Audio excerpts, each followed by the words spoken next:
Howdy, Kanaju here. You're probably wondering why I'm calling No Man's Sky a looter shooter now. Well, let me explain real briefly. So basically, a looter shooter is a game where your character's weapons and abilities and damage are all influenced by your level and the level of your gear and the quality of it, and you upgrade that gear incrementally by defeating enemies and then getting random loot that may or may not improve what you currently have. And that's pretty much what's going on in No Man's Sky these days. So while RNG has always been pretty much how you gain new things in No Man's Sky, now we're able to get additional loot from fighting Sentinels, and this loot can either be upgrades for your suit or weapon, as well as leading you to new royal multitools, which are again kind of like getting like a new kind of exotic weapon. So I decided to see, what kind of loot I could get in a battle or two. So what you're watching right now is me trying my darndest to piss off some Sentinels.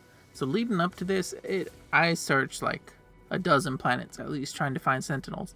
And through some, freak RNG, I got like 10 planets in a row that were like 0 Sentinels. But I'm going to do another video soon, probably next week, about the adventures me and my Sentinel buddies went on looking for these hostile Sentinels. So look forward to that. But today we're just going to be enjoying a little bit of battle footage. So after much searching, I finally had the bright idea to use my Minotaur's built-in signal booster to find a Sentinel location. Something I should have thought of a lot sooner. Of course, once I had this brilliant idea, and after however long of wandering, I do eventually just organically come across a Sentinel. So no complaints here though. And what follows is an epic battle for the ages. The first wave of a Sentinel onslaught. Now, if you haven't watched my latest podcast episode talking about the Sentinel update, I recommend it, as I do go into detail about each of these new Sentinel types and what I think of the update. To summarize, I love it. I love these new combat mechanics. You can see for yourself, the game is a lot more visually interesting to look at. I'm playing on PS5 here. There's a lot more variety to the combat. Here we are at phase 2 of this big combat wave. And there's multiple types, so you'll see me, usually when a new wave comes around, I'm focusing on the support types. So I'm taking out usually the healer bots first, and then the summoner drones, like this one right here. Because if you're just focusing on the ones that are directly attacking you, not only are the healer drones going to make that a lot more difficult, but the summoner drones are just going to keep spawning more combat drones and more healer drones. So, depending on how well you manage these new Sentinels, you might be in for a very short fight or a very long fight. Although, admittedly, most fights are going to be pretty long if you see them through to the end, which I'm doing here.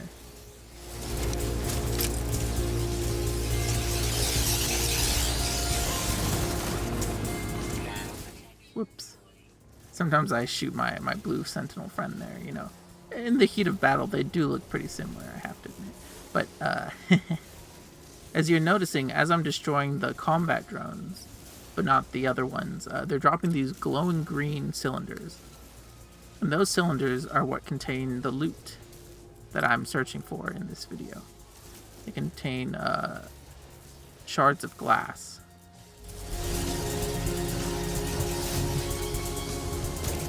Now, if you notice, I'm not immediately picking them up, and that's because as you're fighting, you're obviously going to take a lot of damage, which is all intercepted by your exosuit's shields. Now, there's no way to manually recharge your shields, or there's not a lot of ways to manually recharge your shields. However, these green glowing barrels they drop when you destroy the combat drones, they do recharge your shield. So it's kind of a good idea to leave them on the ground until you need them. Then as you're taking damage, you collect them and recharge that. And then if you, once you complete the whole thing, you just run around and pick up all the loot you left on the ground. That's worked for me, because originally I used to try and just pick them up as I went, or in other times I would just leave them until the end of the battle, and I would end up, getting the shit kicked out of me, and I would have to run away and hide behind a rock while my stuff recharged. So that's always a good idea to leave them on the battlefield and use them as a sort of health packs while you're fighting.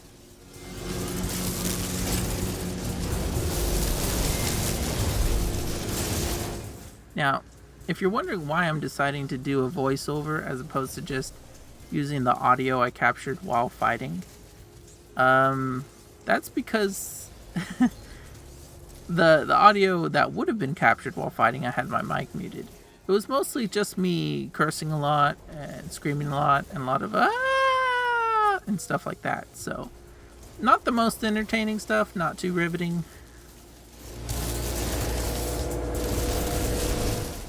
Plus, I get to share some of my thoughts on the update and things.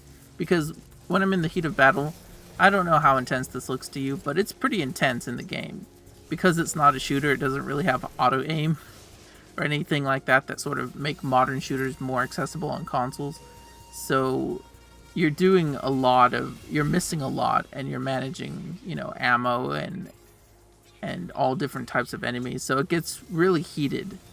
And I have a hard time holding any conversations or even sharing coherent thoughts while I'm fighting, not without looking really incompetent on screen. So it helps me to articulate my thoughts better when I'm not having to worry about destroying 100 Sentinels. So for reference, in case you're wondering, the weapon I'm using there, the Silhouette of Thought, is an S-Class multi-tool. Fully kitted out, so the weapon I'm using there, the Bolt Caster, has 3 S-Class upgrades.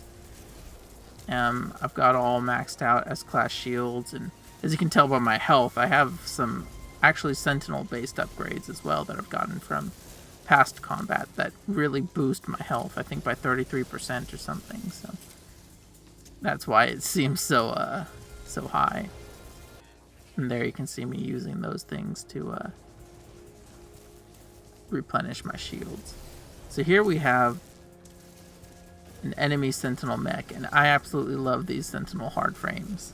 They're probably my favorite. I mean, they are my favorite new enemy. They didn't add that many new... Well, they did add a few new enemies. But yeah, they're definitely my favorite. They're just so epic. As you can see from a distance, they're going to be firing grenades at you. They can close the distance with their jetpacks and use a flamethrower up close. They have shotguns. They have... I think they have shotguns. Maybe it's just the flamethrower.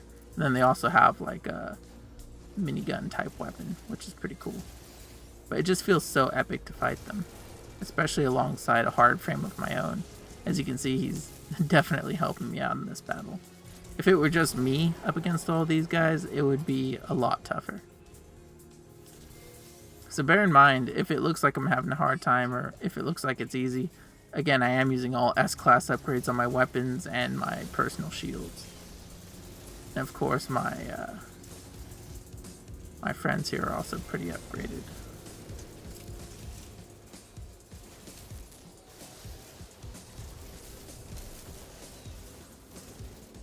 And this battle has spanned all through the night, and the sun is now rising on this planet. And here we go, the final boss of this encounter, a Sentinel Walker. Classic icon of No Man's Sky. Completely, not completely rebuilt. It was rebuilt in the next update, but the AI has been completely overhauled in the Sentinel update, as well as some of its weapon systems. And I think it works way better as a boss now. So you gotta use that shield. So there you see one of its legs is buckled. So it's using grenades as a defensive measure while it recovers.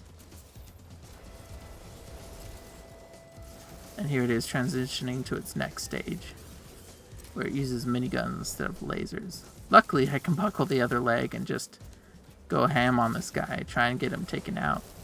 Because unlike the hard frame, which I will usually leave until after I've taken out some of the other bots, the Sentinel Walker can do a lot of damage very, very quickly. So it's usually a good idea to take him out if you have that opportunity. So now I'm back to the regular drones, taking out the healers and the summoners.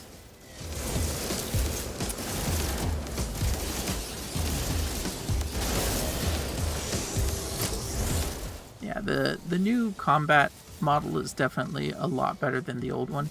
It's more fun to watch. It's a lot of fun to play, actually. And I tried it the other day with a friend of mine, and I was impressed because I thought it would just be extra easy to have an extra person.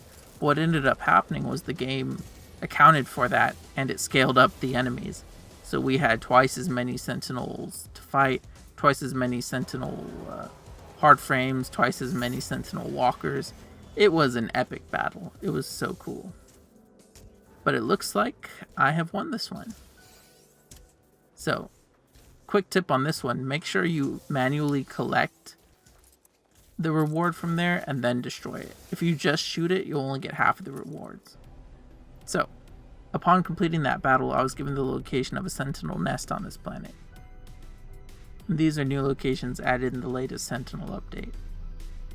And normally, when I land here, I'll land kind of far away and sneak in, because it's normally guarded. But upon winning Wave 5 of that Sentinel onslaught, it actually disabled the Sentinels on this planet, so I'm able to just walk up calmly. And here I am taking care of my Sentinels. So, on each of these pillars, you have these 3 nodes, which you can destroy for additional loot. Which, of course, I will take advantage of. And then the reason I came here, even though Sentinels are already disabled, isn't just for the 3 nodes of loot, but also because by interacting with the console here, this is the only place I know of where you can find the new Royal multitools. So let's see if this one has any. And I'll skip the lore so there's no spoilers for you.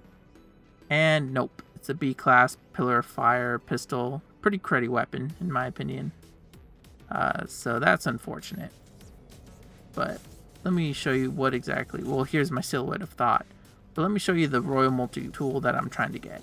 I have one that I found previously, but it's not a color I like. It's blue and gold, and I'm looking for a white and gold.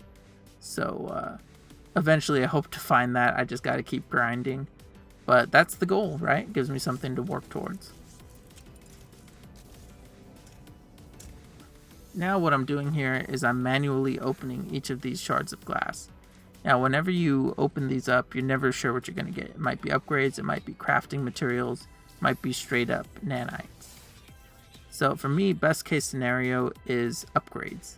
Because crafting materials I don't need at all. If you look at my inventory, I have too much of everything. I don't need money. If you look at my money up there, I have like over 1 billion units. I have I don't know how many tens of thousands of quicksilver and over 100,000 nanites. But the upgrades are cool because you can use them in addition to your regular upgrades. They can apply to either your multi-suit or your weapons. But on top of that, if you don't feel you need any upgrades, they're also worth a lot of nanites. They're worth, I forget how much, it's like 400 a piece, 400 nanites a piece. So if, say, you're getting a brand new Royal Multi-Tool C-Class, you're going to want to upgrade that. And in order to do that, you're going to need, I think it's 10,000 for the first upgrade. It gets incrementally higher to, I think the final one is 50,000 nanites to upgrade to S-Class. And that's a lot of nanites, even for me. I could probably only upgrade a couple of multi-tools before I went broke. So the trick would be in that case to take out a bunch of Sentinels, hopefully get a bunch of upgrades. Then you can just come to this guy right here, and he'll buy your upgrades for a pretty good price. So if you look at the prices I have here, and I had a couple of other battles I didn't show on screen, but this set is worth almost 2,000 nanites, and this one's worth almost 4,500. So in total, it's like 6,500 nanite clusters, which is pretty good. That's almost enough to get that first upgrade, and that's just like a couple of battles. And considering it's actually a lot of fun to do this stuff as opposed to some of the more grindy, boring stuff in No Man's Sky, I think it's a pretty compelling game loop they've added. And here you can see my upgrades, which vary in efficacy from, say, like a C-Class to an S-Class upgrade. They can affect all kinds of things. Another reward you'll get occasionally from Shards of Glass is the Sentinel Boundary Map, and those will allow you to instantly ping the location of a nearby Sentinel nest or a Sentinel pillar, as you just saw. So if you get a few of these saved up and say you don't feel like doing a lot of battles, you can use them to instantly find a node where you can look for multi-tools, right, Royal multi-tools, or just shut down the Sentinels for an entire planet without having to do that huge, like 15-20 minute battle. So it's pretty cool. I like to keep at least one on me in case I need it for whatever reason. So, there's an basic overview of how to play No Man's Sky like a looter shooter. I hope you enjoyed it. Of course, results may vary. Let me know what you think in the comments below. Do you enjoy the new combat update, or do you not play No Man's Sky for the combat? Do you prefer just peaceful exploration? I personally enjoy a mix of both. So it's really exciting to have something to do that is an interesting change of pace from the normal No Man's Sky activities. And I'm really happy with the implementation. I look forward to building up my future S-Class white and gold Royal Multitool. And if you're looking at this footage, my next video is going to be about me and my Sentinel buddies exploring the galaxy looking for these darn Sentinels. I think it's a pretty fun video, but look forward to that next week. I'll link it at the end of this video when that comes out. Until then, you may or may not have seen, but I recently published a Cuphead show review. Now, I know most of y'all probably don't play Cuphead or maybe don't watch the show, but even if you're not the most interested, I encourage you to give it a watch. The beginning of it is actually about the one official Cuphead fan art competition that took place way back in 2014, in which I was actually a runner-up. So if you want to give just the first half a listen, I'd really appreciate that. But if not, thanks anyways for your support. Thanks for making it this far in the video. Leave a like if you enjoyed it, or if you think I did a good job with this video. If you're looking forward to the Sentinel buddies next week, go ahead and subscribe. I promise you won't be disappointed. And if you are disappointed, feel free to let me know in the comments below. So thanks again for your support, and I will see you in the next video. Bye!